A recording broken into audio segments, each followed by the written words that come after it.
కానీ ఆధార్ కార్డు పంపించమ్మా అంటే ఆధార్ కార్డే కదని ఇచ్చా. ఆధార్ కార్డు ఇచ్చిన తర్వాత ఏమంటారు, ప్రోడక్ట్లు బాగుండి వాడుకోండి అంటారు.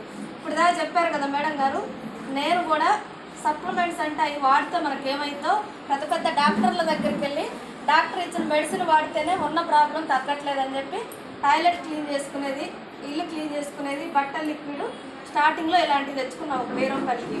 అయ్యే వాడతామా, ఇంకేమన్నా వాడతామా? నేను కూడా స్టార్టింగ్లో అయ్యే వాడాను మేడం. ఎన్నిసార్లు కూడా నాకు మైగ్రేన్ హెడేక్ ఉండేది 10 ఇయర్స్ నుంచి.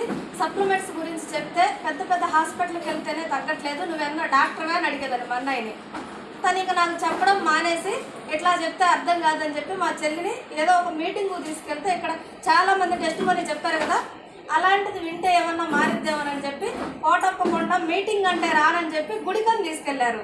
గుడికైతే వెళ్తాం కదా, ఎంత పని ఉన్నా పక్కన పెట్టి గుడికైతే దేవుడి కోసమైనా వెళ్తామని చెప్పి మా అన్నయ్య మా వదిన చెప్పకుండా వచ్చి మీటింగ్ తీసుకెళ్లారనమాట. అక్కడ చాలామంది ఇక్కడ నాలాంటి లేడీసు మైగ్రేన్ హెడేక్ ఉంటే తగ్గింది, గ్యాస్ ప్రాబ్లం ఉంటే కంట్రోల్ అయింది, థైరాయిడ్ ప్రాబ్లం ఉంటే కంట్రోల్ అయింది. ఈ సప్లిమెంట్స్ వాడుకున్నాను. వాడుకోవడమే కాకుండా నాకు తగ్గడమే కాకుండా వాటి గురించి కొంతమందికి చెప్తే ఇన్కమ్ కూడా స్టార్ట్ అయింది, ఇన్కమ్ కూడా వస్తుందని చెప్పింది. అప్పుడు నమ్ముతామా లేదా? అందుకే మనం ప్రతి ఒక్కరిని మీటింగ్కి రండి అంటే మీరు చెప్పారుగా, ఇంటి దగ్గర మనం చెప్తే ఏమంటారు, మీరు చెప్పారుగా మాకు మొత్తం తెలిసిందంటారు. అవునా కదా? కానీ మీటింగ్కి వస్తేనే ఇక్కడ అర్థమైంది. అక్కడ మనం హోమ్ మీటింగ్ చేసేటప్పుడు ఎవరో ఒకళ్ళమో ఇద్దరమే మాట్లాడతాం కాబట్టి పెద్దగా ఎక్కదు. ఇక్కడ చదువుకున్న వాళ్ళు ఉంటారు. ఇప్పుడు మేడం ఉంది, ఎంప్లాయ్ అయినా వెస్టేజ్ చేస్తుందా లేదా? ఇప్పుడు నాలాంటి హౌస్ వైఫ్ ఉంది, చేస్తున్నారా లేదా? అట్లా అందరు కనిపిస్తారు కాబట్టి ఇక్కడ మనం కూడా ప్రతి ఒక్కళ్ళు చేయొచ్చు అని ఒక ఆలోచన వచ్చింది అనమాట. నాకు కూడా మీటింగ్కి వచ్చిన తర్వాత ఆలోచన వచ్చింది. అప్పుడు హోమ్ నీడ్సే వాడేదాన్ని కాబట్టి అవి కాకుండా హెల్త్ సప్లిమెంట్స్ కూడా వాడుకుంటే నాకు 10 ఇయర్స్ నుంచి ఉన్న మైగ్రేన్ హెడేక్ తగ్గింది. అది తగ్గిన తర్వాత నేను కొంతమందికి చెప్పడం స్టార్ట్ చేశాను. అని చెప్పగానే వింటారా? ఎవరు వినేవాళ్ళు కాదు. కానీ నేను కొనుక్కున్నందుకు 67 రూపాయలు వచ్చింది స్టార్టింగ్లో. 67 రూపాయలు వస్తే ఏమంటారు మేడం, నువ్వు వెళ్ళి కనీసం ఆటోకి వెళ్ళడానికి కూడా సరిపోవు, నువ్వు గెలిచిన తర్వాత చూద్దాంలే అన్నారు అందరూ. గెలిచిన తర్వాత చూద్దామంటే మనం ఆగుతామా? వచ్చిన వాళ్ళు వెంట పెట్టుకొని వస్తాం, రాని వాళ్ళు మళ్ళీ నెక్స్ట్ వస్తారు. వదిలేది ఏముండదు వాళ్ళు కూడా. కాకపోతే 1 ఇయర్ తర్వాత అయినా సరే, ఇప్పుడు నా ఫ్రెండ్ 10th క్లాస్ అప్పటి నుంచి ఫ్రెండ్ 2 ఇయర్స్ నుంచి చెప్తుంటే ఈరోజు కలిసింది. వదిలిపెడతామా? వదిలిపెట్టాం కదా. అట్లానే నేను కూడా స్టార్టింగ్లో చెప్పినప్పుడు ఎవరు వినలేదు. 67 రూపాయలని 67,000 చేస్తారన్నప్పుడు పెద్దగా నవ్వారు. గురువుగారు చెప్తారు కదా, ఎవరు ఎంత పెద్దగా నవ్వితే మనం అంత బాగా సక్సెస్ అవుతామంటాం కదా. అట్లా నేను కూడా ఇంట్లోకి వచ్చి ఏడ్చుకున్న, వాళ్ళ ముందు ఏడిస్తే మళ్ళీ బాగోదు కదా.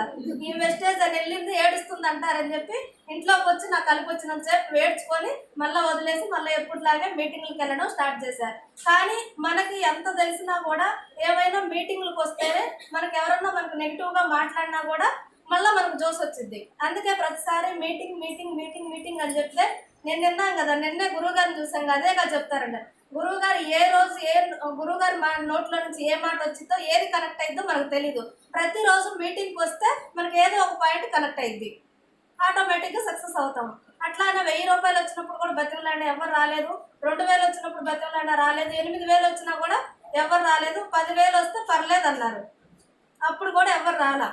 12,000, 14,000, 15,000, 18,000, 20,000, 22,000, 25,000, 31,000, 34,000, 35,000, 42,000, 45,000, హైయెస్ట్ చెక్ 85,000 వచ్చిన తర్వాత నేర్చుకుంటూ మనకు వచ్చిందే.